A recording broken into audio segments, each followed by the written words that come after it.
Hello guys! Welcome back to Danny's Kitchen! And today, I have my favorite guest. Naging guest. Favorite Hindi ako assistant guys. Yes.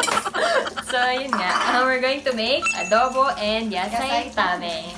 Guys, so here are the ingredients. Pork, chicken, vinegar, soy sauce, bay leaf, garlic, and pepper.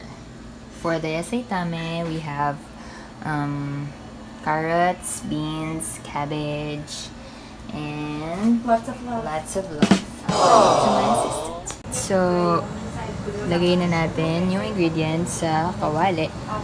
Pork, chicken, garlic, bay leaves, vinegar, and yung soy sauce. So, ito na po yung assistant natin. Nagka-cut ng vegetable. Ng fingers niya. Nagka-cut ng fingers Please, niya. ayoko mag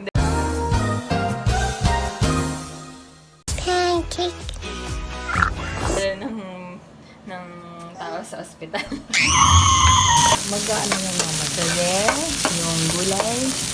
Guys, here na yung adobo, yasay tame, and quinoa. By yours truly. And Coke Zero.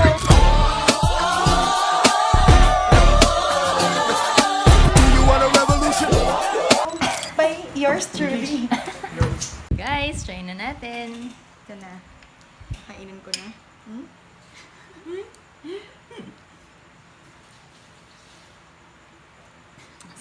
Sobrang sarap, guys.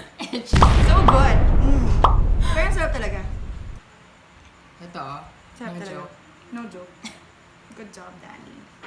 Thanks for watching. Bye. Thank you for watching.